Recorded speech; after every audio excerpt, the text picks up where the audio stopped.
I got trained as a community organizer with Californians for Justice.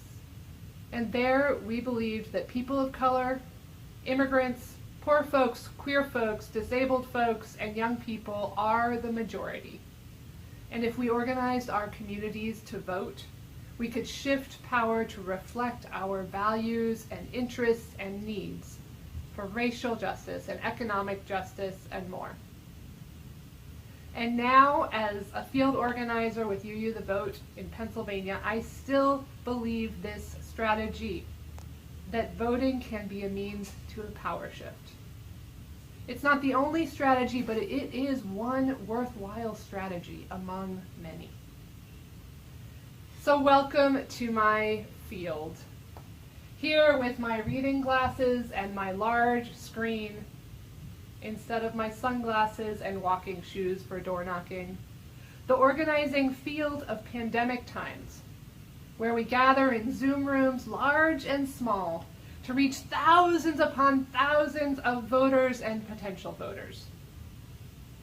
Just before recording this, 20 of us from Pennsylvania, Maryland, Washington, D.C., my own Connecticut, and Massachusetts gathered in a Zoom room with our partners at CASA, a group organizing to build power in immigrant and working class communities in central Pennsylvania.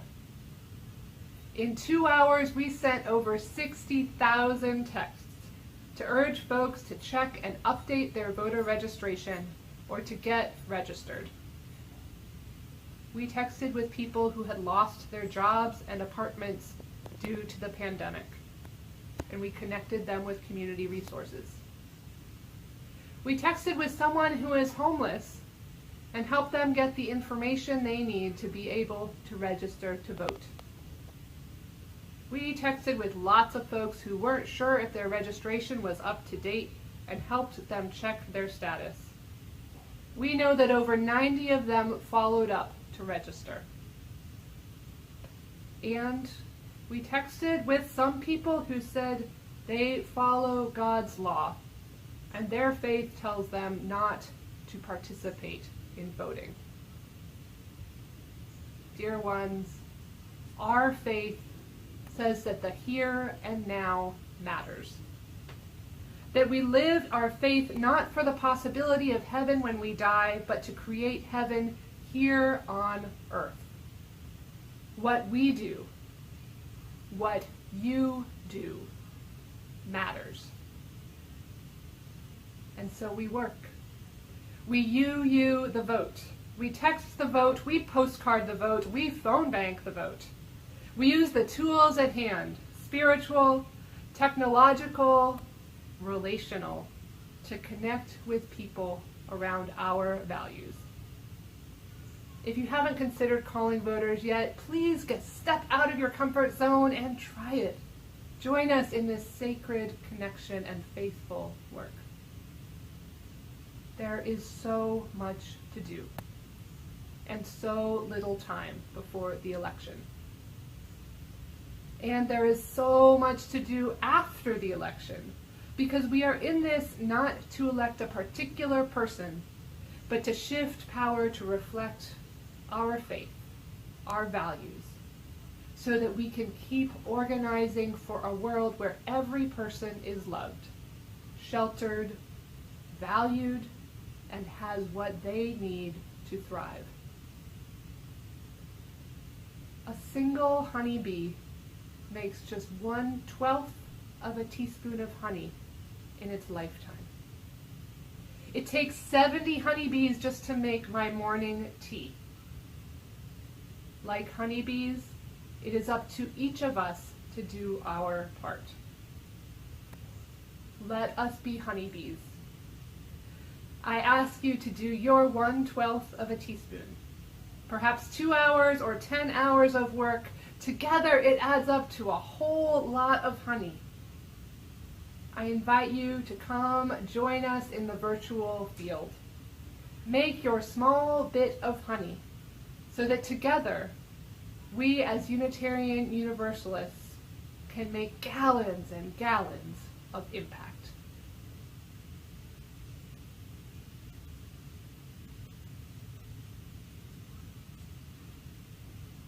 We who believe in freedom cannot rest. We who believe in freedom cannot rest until it comes. As a song leader, one of the songs that I keep returning to, particularly in these days of uprising and reckoning, is Ella's Song, written by Dr. Bernice Johnson Regan and performed by Sweet Honey and the Rock. Its lyrics, which I know some of you are already very familiar with, set to music the words of Ella Baker, an organizer, activist, leader, teacher, a prophet in the civil rights movement. Until the killing of black men, black mothers' sons, becomes as important to the rest of the country as the killing of a white mother's son, we who believe in freedom cannot rest until it happens. Ella Baker's words in this song are ones she wrote over 50 years ago, but they could have been written yesterday. And I'll be honest, that reality breaks my heart. It leaves me crying out, will it ever end? For some of us, that question is one that has literal life and death implications that the rest of us cannot fully know. And as much as Ella Baker's words break my heart, they also charge my spirit. Their relevance to today's manifestation of resistance and community reminds me that we are a continuation of something much bigger, much more powerful, much more incredible than this single moment in our history. Our struggles to affirm the humanity and basic rights of black and brown lives in this country and world, they did not begin with us, and they will not end with us. We who believe in freedom cannot rest. We who believe in freedom cannot rest until it comes. Now, I admit it took me several years of singing these words to realize that Ella Baker probably wasn't telling me, Renwa Mustafa Taha Hamami, personally to never rest. No. In fact, none of us as individuals should be asked or expected to never rest. But all of us who believe in freedom, as a collective, as a community, we cannot rest. Ella's song, Ella's words are a charge for all of us together as a movement to never rest.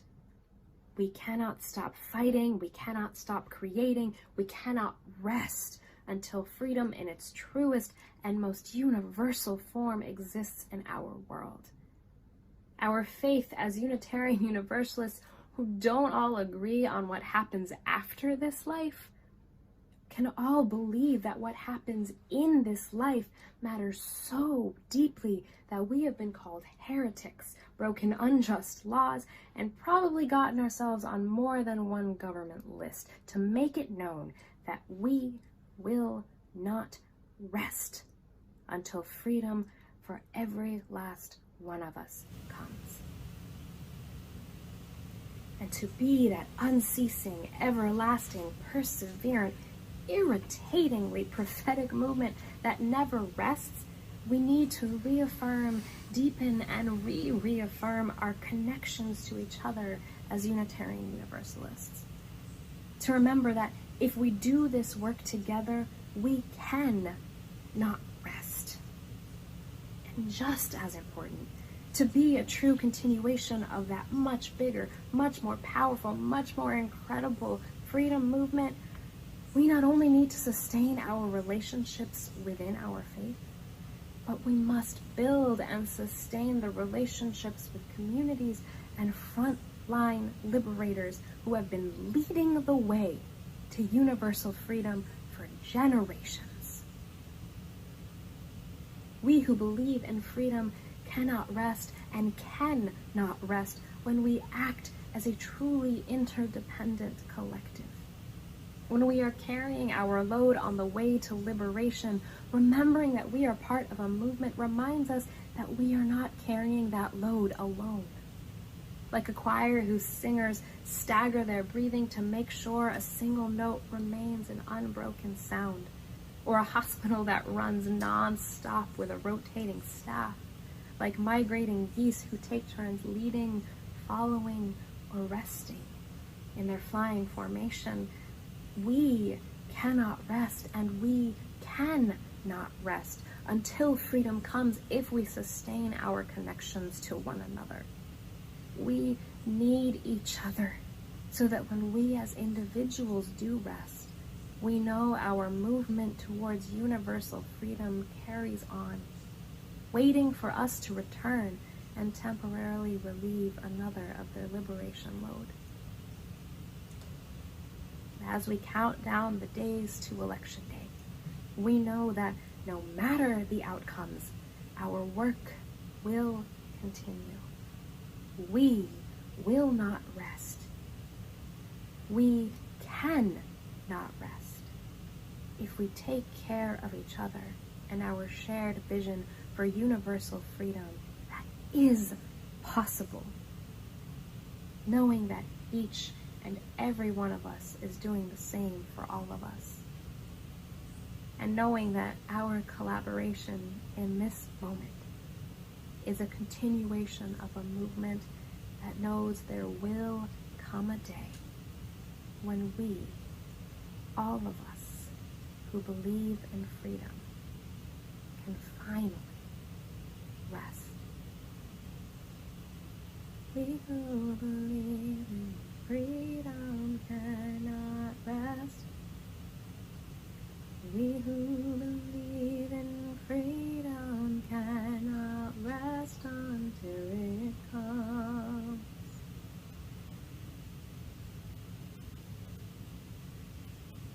May I be light in you. May you be light in me. Into our hearts, into our souls, let love abide. May I be love in you. May you be love in me. From this place out to the world for all time. Spirit of life, sources of all that ever was and can be, we are guided by all that is sacred within our own hearts and minds to pray this prayer and to live this prayer. We offer up this simple and profound hope that we may be light, give light, and receive light in all the places we call home and in this sacred space that reaches across miles and experiences. That we may be love, give love, and receive love out in the world. May we never forget the impact and power of our voices. May we never lose sight of the songs in our hearts. D. Blanchard reminds us that they can be heard as songs of love or of longing, songs of encouragement or of comfort, songs of struggle or of security, care. But most of all, they are the songs of life, giving testimony to what has been, giving praise for all we are given, giving hope for all we strive for, and giving voice to the great mystery that carries each of us in and out of this world. Today, we hear those songs in all the ways we are learning and growing as communities of faith, hope, and love. We hear them as little ones become young ones. We hear them as loved ones pass from this life and into the unknown. And we hear them in the streets and at our polling places as people of faith and conscience pave the way for a better world, a better understanding, deeper care and accountability. And we hear them in the silences, a deep awareness that there are those among us as yet unheard and unaccounted for. May we never, ever forget the impact and the power of our voices. May we never, ever lose sight of the songs in our hearts. May grace and mercy follow us wherever we may go, whatever we feel called to and toward in the days and weeks ahead. Amen. Ashe. And blessed be.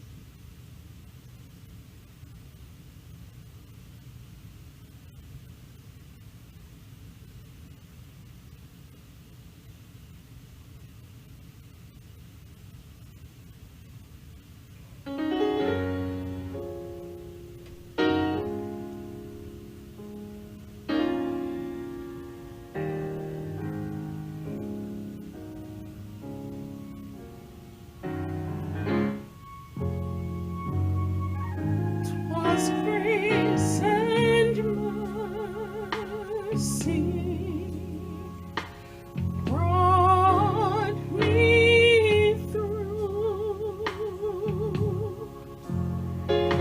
I'm living this moment wrapped in love's truth.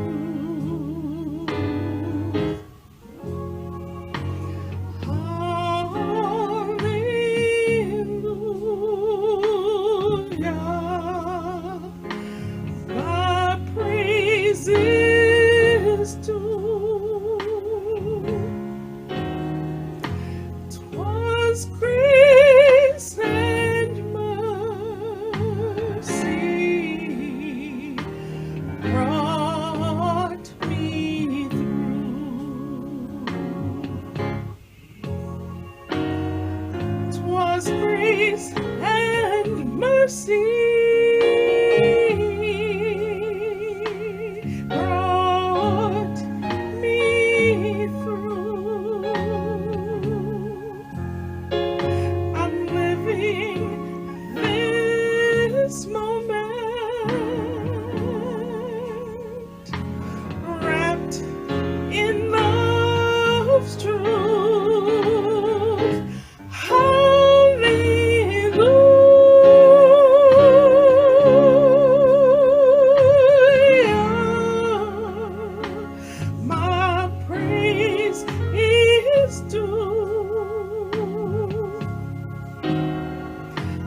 Twas grace and mercy.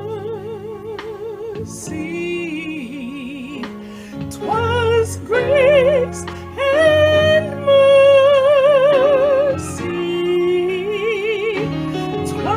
grace and mercy brought me through.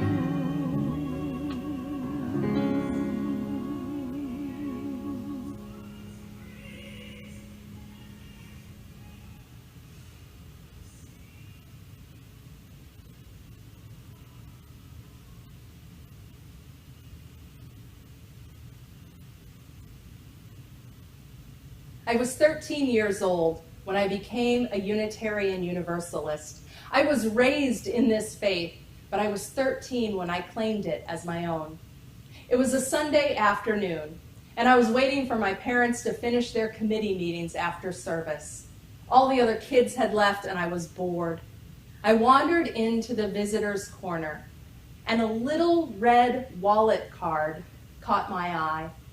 It said in bold letters on the front, "What do Unitarian Universalists believe?" My 13-year-old self wondered, what do Unitarian Universalists believe?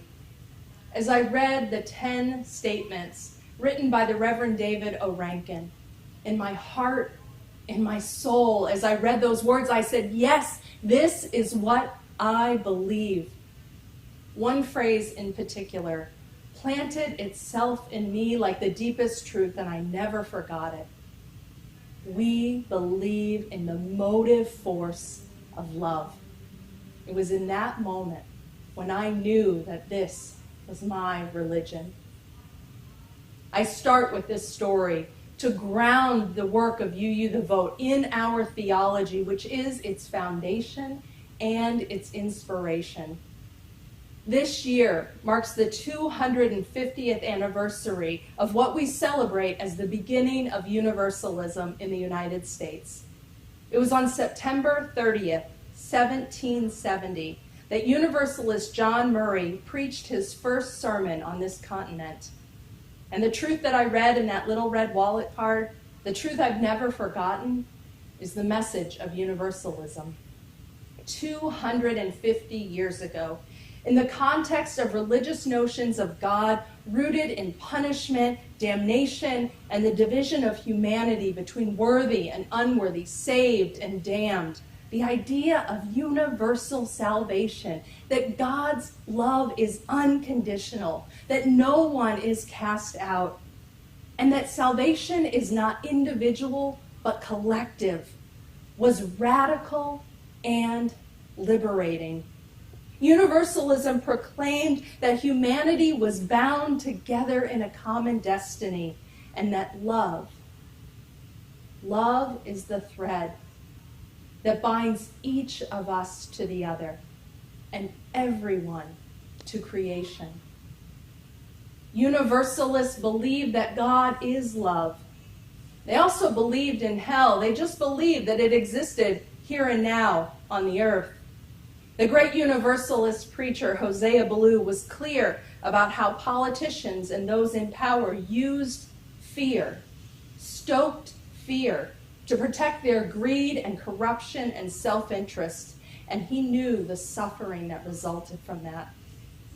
Rather than speak of theology in terms of speculative notions of God, Ballou spoke of it in terms of human experience here and now and our relationships to each other. A society that lives out the motive force of love would be one that fosters joy and liberation and thriving for all people. This is the highest calling of our faith as Unitarian Universalists, to live out, defend, and embrace this motive force of love in our lives, in our actions, in our commitments, and in our society. This is why UU the Vote says vote love. Today, in our context, we are witnessing the emboldening and authorization of ideologies rooted not in love and interdependence, but in domination, authoritarianism, and dehumanization. And just to be clear, this is not new. It has a long and deadly history on this continent, going back more than 400 years. And yes, even our Universalist ancestors came from that same lineage of Christian European conquest and limited the vision of universalism only to white society, a limit that we are still trying to redeem ourselves from.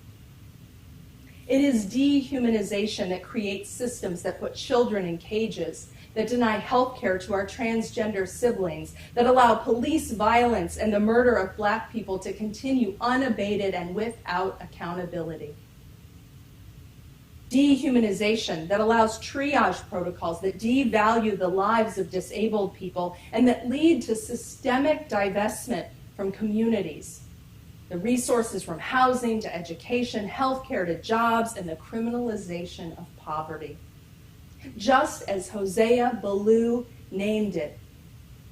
The tool of dehumanization, its propaganda, is fear. Propaganda that tells us to fear our neighbor, that we are not family and kin, but enemies. This is the exact opposite of our theology of universalism that tells us that we have a common destiny and we are connected to one another in love. This is why UU the Vote says vote, love, defeat, hate. And while the forces of dehumanization and domination have always been a part of U.S. history, so too have been those who have resisted and organized for the values of dignity, equity, humanity, and love. These days are heartbreaking, they're infuriating, and they're frightening. On days when I lose my own strength, I turn to the words of Alice Walker, who reminds us, we remember our ancestors because it is an easy thing to forget, that we are not the first to suffer, rebel, fight, love, and die. The grace with which we embrace life in spite of the pain and the sorrow is always a measure of what has gone before us. We remember our ancestors, theological, familial, and in movement. We remember Francis, Ellen Watkins Harper, Hosea Ballou, John Brown, Sitting Bull, Ida B. Wells, Dr. King, Anne Braden, and so many more whose names history does not remember. Those who struggled and risked and fought and loved for the principles of justice, equity, liberty. This is why in UU the Vote we say vote love, we say defeat hate, because, dear ones, we are on a precipice. Every single one of our most deeply held values is on the line right now. The current powers in government are showing in everything they do that the inherent worth and dignity of so many immigrants, Black people, disabled folks, trans and queer people does not matter to them. Human agency, interdependence, the democratic process are being disrupted and defiled daily. It is a radical act of faith to not only continue to believe in all of our cherished principles, but to demand them by speaking out, taking risks, organizing, leveraging our resources, and building networks of solidarity and power to protect one another and these values. We are on a precipice, and our actions right now will affect whether we have a chance to continue to bring our bold values forward, to rebuild, expand, and strengthen our democracy, to confront police violence, to upend racial inequity, to change divestment from communities, and make moves to protect the climate. Now is the time to draw on the grace, the courage, and the strength of all those who went before, to widen our comfort zones, and to do all we can to vote, love, and defeat hate. If you haven't taken any form of action yet, sign up for a shift with UU the Vote. I can tell you that it's fun. And if you've written postcards to voters, but you feel nervous about phone banking, do it with your fellow UUs. And if you've been all in with UU the Vote from the beginning, keep it up and start planning for how you will show up and organize after November 3rd. Because democracy will not be restored in one election. It's been under systemic attack for decades, and justice will not roll down like waters in one election. Voting matters. It's absolutely critical. But it is not the end. It is just one piece of the long-haul work of organizing for a future where all are free and where all can thrive. Will you show up in the streets, set up to contribute to a bail or legal assistance fund, open your church building to protesters needing refuge from state repression, tap into your own endowment or discretionary funds to make sure that grassroots organizers have the funds they need for their work? There is so much to do. And our faith calls us to love more radically, to give more generously, to believe more fervently that another world is possible, and be willing to be all in for that future. As you've heard me say many times before, this is no time for a casual faith, no time for a casual commitment to what you hold most dear. And this is no time to go it alone. Friends, we are in this work together. I invite you to be deeper in this work of UU the Vote with us. May we remember that we are held by love always. May we remember that we are held by and with one another. And may we all together be all in today, tomorrow, next month, and next year for justice, for love, for democracy, and for a future that is free and thriving for all people. May it be so.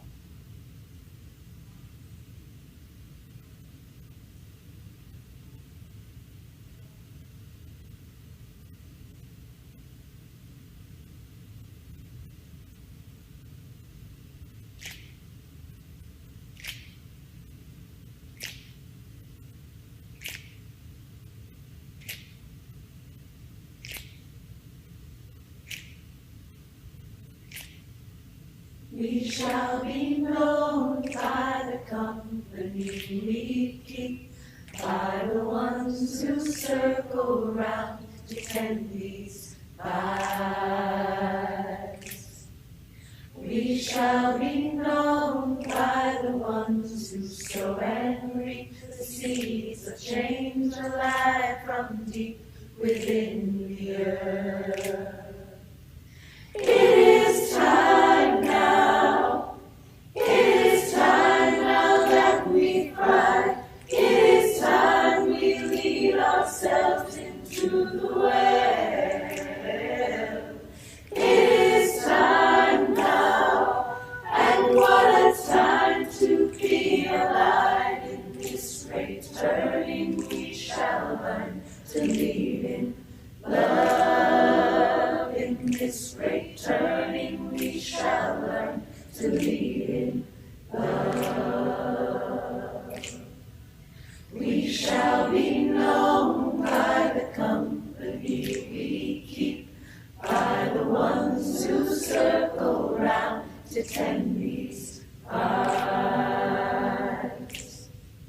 We shall be known by the ones who sow and reap the seeds of change alive from deep within the earth. It is time now. It is time now that we thrive. It is time we lead ourselves into the well. It is time now, and what a time to be alive. In this great turning we shall learn to lead in love. In this great turning we shall learn to lead in love. In this great turning we shall learn to lead in